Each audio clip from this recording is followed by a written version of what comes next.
कितना खौफनाक है गांव के प्रधान की बेटी का डाकू बनना, डाकू बनकर लोगों को मारना, अपने प्रेमी के साथ घर छोड़ देना और फिर उसी के खिलाफ खड़े होना। कुछ यूं कि प्रेमी को मार दिया जाए, 12 लोगों को अपने सामने खड़ा कर गोलियों से भून देना, किसी महिला और बच्चे को जिंदा जला देना। कौन कौन से अपराध हैं, क्या क्या कहानियां हैं, एक लंबी फहरिस्त है। मगर इन सबसे भी ज्यादा खौफनाक घटना तब होती है जब कोई आपकी मौत का जश्न मनाता है। मरने की खबर मिलते ही घी के दिए जलाए जाते हैं। ऐसा ही हुआ है एक महिला डकैत की मौत पर। 10 यू कुसुमा 9 के मरने की खबर मिलते ही एक गांव ऐसा था जहां घी के दिए जलाए गए, जश्न मनाया गया।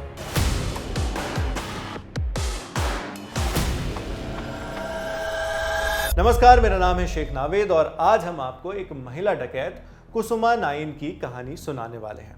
एक ऐसी डकैत जिसे चंबल की अब तक की सबसे खूंखार महिला डकैतों में गिना जाता रहा है। कहानी की शुरुआत अब से तकरीबन 61 साल पहले हुई थी। साल 1964 यूपी के जालौन जिले में मौजूद टिकरी गांव के प्रधान के घर एक बच्ची जन्मी। माँ बाप ने नाम रखा कुसुमा।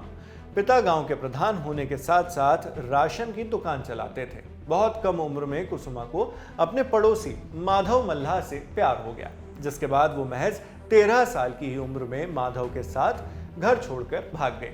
भागी कहां? देश की राजधानी दिल्ली से पापा को खत लिखा और इस कदम के बारे में बताया। दिल्ली के मंगोलपुरी का पता भी बता दिया, जिसके बाद पिता वहां आ बमके दिल्ली पुलिस को लेकर दोनों पर डकैती का झूठा केस लगा दिया, जिससे वो लोग 3 महीने जेल में रहे। जब कुसुमा घर लौटी तो पिता ने बदनामी के डर से पड़ोस के गांव करेली में रहने वाले केदार नाई से उसका ब्याह करवा दिया। मगर इससे न माधव खुश था न ही कुसुमा। सो माधव मल्लाह ने कुसुमा को उसके ससुराल से उठवाने का प्लान बनाया। माधव इस बीच वहां के कुख्यात डाकुओं में से एक विक्रम मल्लाह की शरण में था। 1977 की बात है। माधव मल्लाह विक्रम और उसके पूरे समूह के साथ कुसुमा के ससुराल पहुंचा। उसके पति केदार की छाती पर बंदूक तानी और कुसुम को अपने साथ उठा ले गया। दोनों विक्रम मल्लाह और उसकी गैंग के साथ बीहड़ में रहने लगे। विक्रम मल्लाह की सबसे करीबी थी फूलन देवी, एक और बहुचर्चित महिला डकैत। कई लोग यह भी कहते हैं कि विक्रम और फूलन देवी के बीच प्रेम संबंध थे। मीडिया रिपोर्ट्स बताती हैं कि फूलन देवी को कुसुमा फूटी आंख नहीं सुहाती थी, इसलिए उसने कुसुमा के साथ दुर्व्यवहार करना शुरू कर दिया। ऐसी प्रताड़ना में कुसुमा का प्रेमी माधव भी फूलन देवी का ही साथ देता था। इस पूरे घटनाक्रम से कुसुमा त्रस्त हो गई। फिर आया एक ऐसा मोमेंट जब कुसुमा को गैंग से बाहर निकलने का मौका मिला। ये बात लाला राम गैंग से जुड़ी हुई है। उस वक्त विक्रम मल्लाह का सबसे बड़ा राइवल यानी प्रतिद्वंदी डाकू लाला राम और उसकी गैंग हुआ करती थी। फूलन देवी ने विक्रम से कहा कि कुसुमा को लाला राम की गैंग में भेजो, वो उसे अपने प्यार में फंसाएगी और उसका कत्ल कर देगी। मगर हुआ इसके ठीक उलट। लाला की गैंग में जाकर कुसुमा और लाला राम के बीच प्यार की खबर जरूर सुनने को मिली, मगर कुसुमा ने लाला का साथ देकर विक्रम मल्लाह को ही मरवा दिया। इसी लड़ाई में कुसुमा के पहले प्रेमी माधव मल्लाह की भी मौत हो चुकी थी। मगर मल्लाह की गैंग की प्राइम सदस्य फूलन देवी बच गई। बताया जाता है कि फूलन देवी के साथ लाला राम और उसके साथियों ने गैंग रेप किया। ये घटनाएं 1977 और 1981 के बीच हो रही थी। 14 मई 1981 वो तारीख जब वक्त आया बदला लेने का। लाला राम और उसकी गैंग से बदला लेने के लिए फूलन देवी बेहमई गांव पहुंची। उसने लाला राम और उसके मुख्य साथियों को ढूंढा, जो उसे वहां मिले नहीं। गुस्से में उसने वहां 22 अन्य राजपूतों को लाइन में खड़ा करके गोली से उड़ा दिया। यह क्राइम कितना बड़ा था, इसका अंदाजा लगाने के लिए आपको बता दें कि 1981 में इस घटना की चर्चा पूरे देश में हुई थी। यह घटना वैसे तो फूलन देवी के क्राइम की थी, मगर इसका कुसुमा से भी गहरा नाता है। कैसे, आगे पता चलेगा। फूलन के इस अटैक का असर लाला राम और उसकी गर्लफ्रेंड बन चुकी कुसुमा 9 पर भी पड़ा। उन्हें इसका इंतकाम चाहिए था, रिवेंज। मगर वो लोग सीधे फूलन देवी से बदला लेते, इसके पहले ही फूलन ने 1982 में सरेंडर कर दिया। ऐसे में रिवेंज और कठिन हो गया। इस दौरान कुसुमा और भी कई तरह तरह के हथियारों की ट्रेनिंग ले रही थी। कहा जाता है कि इन सबके चलते वो और ज्यादा क्रूर होती गई। उसने एक दिन अपने ससुराल पहुंचकर अपने पति केदार नाई उसको जमकर पीटा, साथ में उसके परिवार की भी बुरी तरह पिटाई कर दी। उसने जालौन जिले के एक गांव में कुछ घरों में आग भी लगा दी। इसके चलते एक महिला और उसका छोटा बच्चा दोनों जिंदा जल गए, दोनों की मौत हो गई। लगातार खतरनाक होती जा रही कुसुमा का गुस्सा अब भी फूलन के खिलाफ शांत नहीं हुआ था।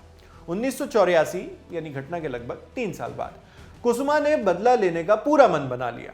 इसके लिए वो बेतवा नदी के किनारे बसे अस्ता गांव पहुंची। ये गांव जालौन के पड़ोसी जिले औरैया में आता है। वहां पर उसने 15 मल्लाहों को एक लाइन में खड़ा कर गोली मार दी और उनके घरों को आग के हवाले कर दिया। कुछ मीडिया रिपोर्ट्स में यह आंकड़ा 12 या 14 मल्लाहों का भी बताया जाता है। मल्लाहों का इसलिए क्योंकि फूलन देवी की गैंग में ज्यादातर लोग मल्लाह ही थे। इसके कुछ दिनों बाद उसने बीहड़ में संतोष और राज बहादुर मल्लाह की आंखें निकाल ली और दोनों को इसी तरह तड़पते हुए जिंदा छोड़ दिया। जहां पर कुसुमा ने इन लोगों की हत्या की, वहां पर आज शहीद स्मारक है। यह सब कुसुमा ने लालाराम गैंग की तरफ से बदला लेने के लिए किया था। मगर लालाराम की गैंग में ही कुसुमा की डाकू जिंदगी का अंत नहीं लिखा था। कुसुमा बताती है कि एक दिन लालाराम ने उसे मां की गाली दे दी। इस पर कुसुमा भड़क उठी और तीखी बहस के बाद वो लालाराम की गैंग छोड़कर चली गई। कहानी का ये वो भाग है जहां एक नए और जाने माने किरदार डाकू फक्कड़ की एंट्री होती है।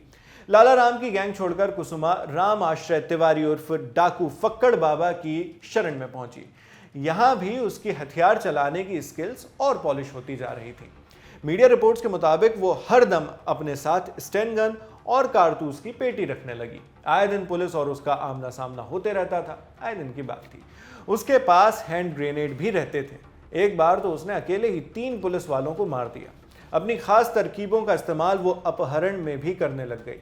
बाकायदा उसने अपने नाम का लेटर हेड छपवाया जिसमें वो खत लिखकर फिरौती मांगा करती थी। 1995 का एक किस्सा इसी से जुड़ा हुआ है। उसने रिटायर्ड एडीजी हरदेव आदर्श शर्मा की किडनैपिंग की और फिरौती के लिए 50 लाख रुपए मांगे। 50 लाख रुपए, ध्यान रखिएगा 1995 की बात है। तब 50 लाख की कितनी अहमियत हुआ करती थी, कितनी वैल्यू थी।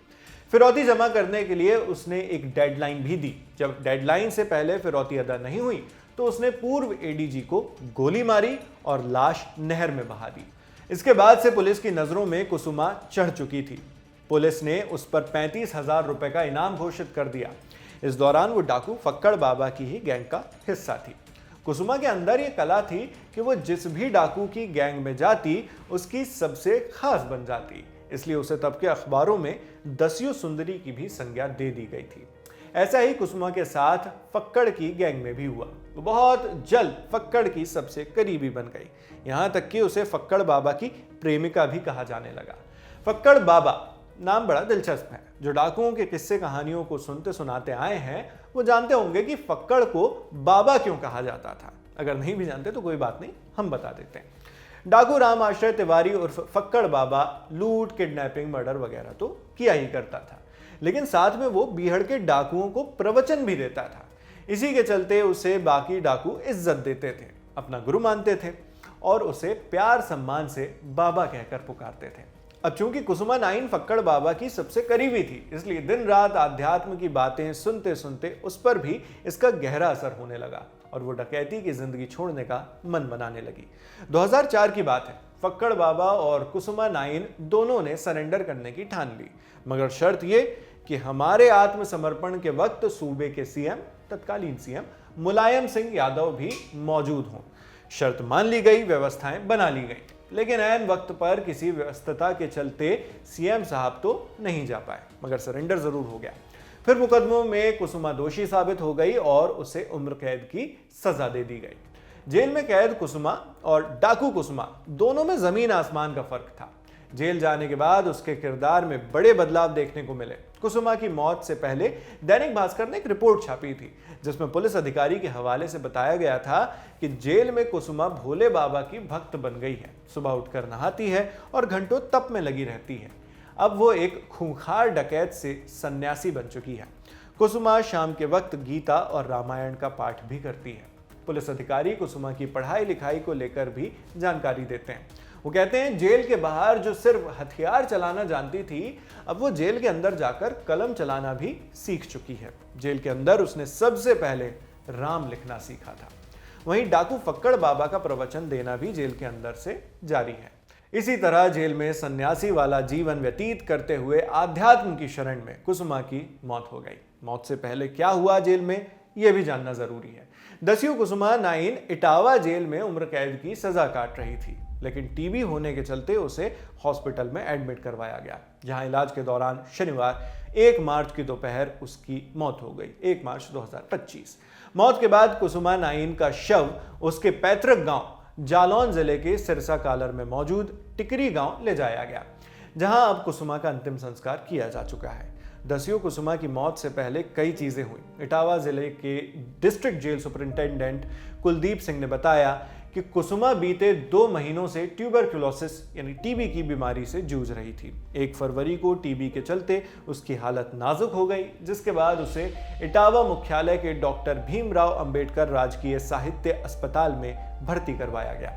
फिर भी हालत में कोई सुधार नहीं आया तो बेहतर इलाज के लिए सैफई मेडिकल यूनिवर्सिटी भेज दिया गया, मगर वहां पर हालत क्रिटिकल होने के बाद डॉक्टर्स ने कुसुमा नाइन को KGMU लखनऊ यानी किंग जॉर्ज मेडिकल यूनिवर्सिटी भेज दिया।